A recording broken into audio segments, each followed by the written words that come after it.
అందరికి నమస్కారం.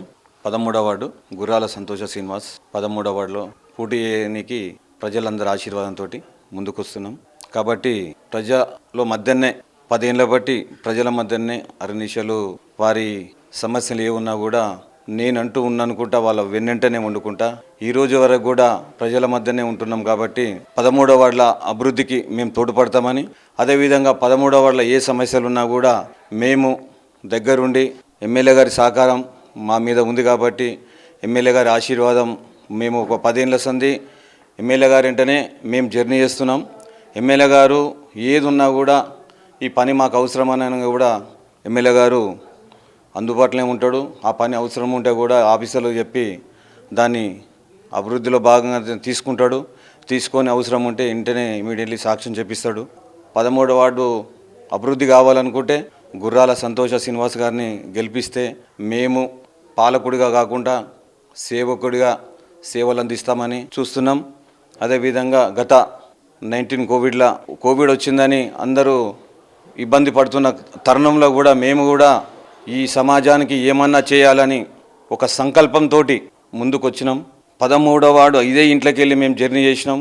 వెజిటేబుల్ ఒక 45 రోజులు అరునిశలు ఇక్కడే 4000 ప్యాకెట్లు 5000 ప్యాకెట్లు ప్యాక్ చేసుకొని వచ్చిన వారికి కూడా విలేజ్ ఊర్లపంటి వచ్చిన వారికి కూడా వారికి ఎన్ని అవసరం ఉంటే మీ గ్రామాల్లో ఎన్ని కడపలు ఉంటే అన్ని కడపలకు 500, 300, 400, 1000 అన్న మీరు తీసుకుపోండి. నేను మాత్రం రాను.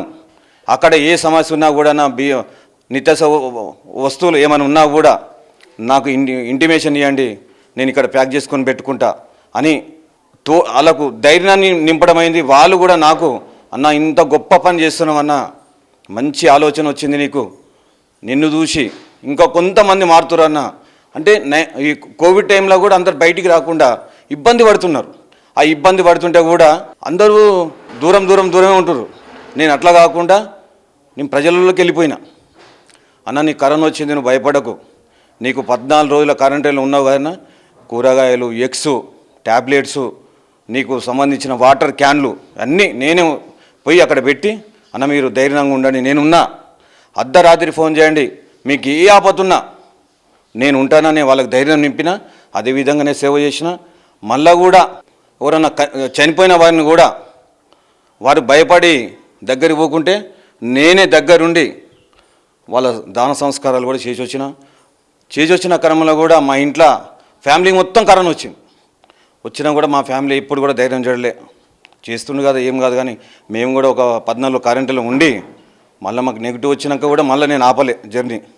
మళ్ళీ కూడా అదే కరోనా టైంలో కూడా ఈ గ్రామాలలో పోవడము, ప్యాకెట్లు ప్యాక్ చేసుకోవడము, ఇదే నన్ను చూసి ఇంకో కొంతమంది అన్న మీరు చేస్తుంటే ఇంకో ఆయన ఆడ స్టార్ట్ చేసిండు అన్న, ఇంకో దగ్గర స్టార్ట్ చేసిండు అన్న, ఇంకో దగ్గర స్టార్ట్ చేసి మా వాళ్ళు కూడా పంచుతున్నాం అంటే మంచిది, సంతోషం. ఇప్పుడు ఎందుకంటే ఈ టైంలో మనం ఆదుకుంటే ప్రజలు కూడా మనల్ని ఎప్పుడు కూడా ఓ సేవకుడిగా చూస్తారు. కాబట్టి అందరు ముందుకు వచ్చినందుకు కూడా ఒక ఎమ్మెల్యే గారు కూడా ఫోన్ చేశారు నాకు. అప్పుడు ఫోన్ చేసి మంచిగా చేస్తుండు గుర్రాల శ్రీనివాస్. ఇప్పుడు కూడా నన్ను ఏడన్నా మీటింగ్లలో కూడా అరే గుర్రాల శ్రీనివాస్ భాయ్ మంచిగా కరోనా టైంలో ఒక్కసారి కాదు 3 సార్లు 4-5 సార్లు కరోనా భువనగిరి అంతా పంచిండు, గరమల్లో పంచిండు, మంచి వ్యక్తి భయ అని ఆయన దగ్గర నేను మంచిగా ఉన్నతనంగానే ఉన్నా. ఇప్పుడు కూడా అందరు కలిసి గుర్రాల సంతోష శ్రీనివాస్ని భారీ మేయర్తో గెలిపిస్తారని ఆశిస్తున్నా. ఎందుకంటే వార్డుని ఫస్ట్ కేవలం అభివృద్ధి, నాకు ఏ పదవి లేదు. ఇప్పుడు పదవి లేకున్నా కూడా ప్రజలనే ఉంటున్నా, పదవి లేకున్నా కూడా ప్రజలనే. ఎవరికైనా ఇబ్బంది అయిందని నాకు ఫోన్ చేయగానే కూడా మీకు ఏ పని కావాలో నేను చేసి పెడతా, సర్టిఫికెటా, రేషన్ కార్డా, ఇంకా నీకేమన్నా మీ సేవల పని ఉందా, పింఛన్ల గురించా, ఇంకా ఆలోచన ఇంకేమన్నా వాళ్ళకి ఏ పని పడ్డా, చిన్నగా ఇంటికాడ చిన్న పంచాయతీ అయినా కూడా అమ్మ నేనున్నా, నీకేం కాదు, మీరు ధైర్యంగా ఉండండి. ఇట్లా జ్వరం వచ్చి హాస్పిటల్లో చూపించుకుంటే కూడా హాస్పిటల్లో కూడా కొంచెం ఇబ్బంది అవుతుంది బిడ్డ అని కూడా నేనున్నా, మీకు ఏమన్నా డాక్టర్తో మాట్లాడడం చేసుకోవడం, వాళ్ళకు ధైర్యాన్ని నింపడం. కాబట్టి మీరందరూ కలిసి ఆలోచించి ఆశీర్వదిస్తారని ఆశిస్తున్నా.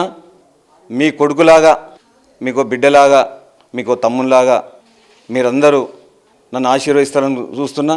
ఎందుకంటే నేను ఏదో డబ్బులు సంపాదించుకోనికి ఏం వస్తలేను, నాకున్న కాడికి మంచిగా ఉన్నా, నేను పని చేసుకుంటున్నా, నా పిల్లలు చదివించుకుంటున్నా, ఇంకా వేరే ఫైనాన్షియల్గా మంచిగా ఉన్నా. డబ్బులు అనేది నాకు ఏమొద్దు. అభివృద్ధి కార్యక్రమంలో మన ఆదర్శ వార్డుగా 13వ వార్డుని ఆదర్శ వార్డుగా తీర్చిదిద్దాలని ఒక సంకల్పంతో నేను ముందుకు రావడం జరుగుతుంది. కాబట్టి 13వ వార్డు ప్రజలంతా కూడా చైతన్యవంతులై నన్ను ఆశీర్వదిస్తారని మరొకసారి ఆశిస్తున్నా. అలాగే మా వార్డు 13వ వార్డుల నిఘా ఉండడానికి కూడా సీసీ కెమెరాల ఏర్పాటు చేసిన. గత 2020 కాడికెళ్ళి కూడా సీసీ కెమెరాలు ఒక 48 కెమెరాలు ప్రతి గల్లీకి కూడా నేను ఏర్పాటు చేసిన. భద్రత అనేది చాలా అవసరం. పోలీస్ వారు కూడా నన్ను చాలా సంతోషంగా మెచ్చుకున్నారు. డీసీపీ డీజీ గారు కూడా ఇంత మంచి వ్యక్తి సీసీ పొడి ఒక్క సీసీ కెమెరా ఒక 100 పోలీసులతో సమానం. ఎందుకంటే సీసీ కెమెరా ఉంటే వచ్చిన ఊరు ఉంటే దుండగులు ఉన్న ఊరనో గట్లనే దొంగలు ఉన్నా కూడా ఆ సీసీ కెమెరాలు చూసి పారిపోతారు. అదేవిధంగా మళ్ళీ వాడకట్టు అభివృద్ధిలో భాగంగా సీసీ కెమెరాలు పెట్టగానే కూడా వాళ్ళు కూడా నాకు చాలా సంతోషంగా వ్యక్తం చేశారు. అదేవిధంగా వాడకట్టులో కూడా హైటెన్షన్ వైర్ల ఇబ్బందికరంగా ఉండే, అందరి ఇండ్ల మీదకి వెళ్ళి వైర్ ఉండే, దాన్ని కూడా సొంత ఖర్చులతోనే ఒక 2,70,000 రూపాయల సొంత ఖర్చులతోనే నేను అంటే అర్నిషలు కూడా ఏముందంటే వాడకట్టు అభివృద్ధి భాగంగానే ఏ పని చేసినా కూడా వాడకట్టుకు సంబంధించి గణేష్ మండపాలు నిర్మాణం చేసుకోవడము. ఇది ఏ ఫెస్టివల్ అయినా కూడా ఫెస్టివల్ బతుకమ్మ పండుగ వస్తే మా ఆడబిడ్డలందరికీ కూడా కోలలు డెక్కు ఏర్పాటు చేయడము. ఇదొక నాకు ఒక సేవా భావంలో వెళ్ళిపోకుండా అంతా గౌరవ ఎమ్మెల్యే గారి ఇదంతా ఊరికి ఎమ్మెల్యే గారికే చెందేది అంతా. నేను ఏ పని చేసినా ఎమ్మెల్యేకే చెందుతుంది. ఎవరంటే పలానా గురాల శ్రీనివాస్ కాంగ్రెస్ పార్టీ అనుకో ఎవరుండ్రు ఎమ్మెల్యే గారు, గురాల శ్రీనివాస్ ఎవరుండ్రు ఎమ్మెల్యే గారే. అంటే ఏ పని చేసినా కూడా ఎమ్మెల్యే గారికే చెందుతుంది. మా ఎమ్మెల్యే గారు కూడా చాలా మంచివాడు. ఏ పని మేము ఏం అడిగినా కూడా మంచిగా ఏది ఉన్నా కూడా ఈ పని అడగంగానే కూడా వార్డుకు సంబంధించిన ఇంకో చాలామందికి సీఎం రిలీఫ్ అనుకో మా ఎల్ఓసీలు ఇబ్బంది పడుతుంటే హాస్పిటల్లో వారికి ట్రీట్మెంట్ గురించి అన్న ఇట్లా ఇబ్బంది అవుతుంది అన్న ఇట్లా సంగతి అంటే కూడా వెంటనే వాళ్ళకు 2.5 లక్షలు 2.5 లక్షలు ఒకరికి 5 లక్షల రూపాయలు ఇచ్చింది. అంటే ఎంత ఒక బాధ్యత అనేది ఒక కుటుంబం అనేది వాడకట్టు నా కుటుంబం బాధ్యత అనేది చాలా అవసరం. కాబట్టి ఏ పని చేసినా బాధ్యతతోనే చేస్తాం, బాధ్యతతో నెరవేరుస్తాం. ఆ బాధ్యత రానున్న రోజులలో కూడా వాడకట్టు అభివృద్ధి భాగంగా ఒక ఉచిత వాటర్ ఫిల్టర్, ఒక కమిటీ హాల్, శానిటైజర్ మంచిగా జరిపించడం, పారిశుద్ధ శానిటైజర్ వాళ్ళతో మంచిగా జరిపించడం, టైంకు వాటర్ నల్ల ఏర్పాటు వాళ్ళని అందరి మంచిగా చూసుకోవడం. ఏదున్నా కూడా ఆ కార్యక్రమాలని అన్నింటినీ కూడా ఫ్లో చేసుకుంటూ ముందుకెళ్తాం. ఇంకా రానున్న రోజుల్లో ఏది ఉన్నా కూడా ఏడన్నా రోడ్ల ఇబ్బంది ఉన్నా కూడా డ్రైన్ ఇబ్బంది ఉన్నా కూడా అవన్నీ ఎమ్మెల్యే గారి దృష్టికి తీసుకుపోయి అవన్నీ కూడా సాల్వ్ చేసే ప్రయత్నంలో ఉంటాం. అరనిషలు కూడా పొద్దున్న చేస్తా కూడా ఏదున్నా ఎవరికి ఒక బాధ వచ్చినా కూడా అది నా బాధ లాగానే నేను ఇంకా నా బాధనే ఫీల్ అయ్యి వాళ్ళకు ఖచ్చితంగా న్యాయం చేస్తానని ఈ సభాముఖంగా తెలియజేస్తున్నాను.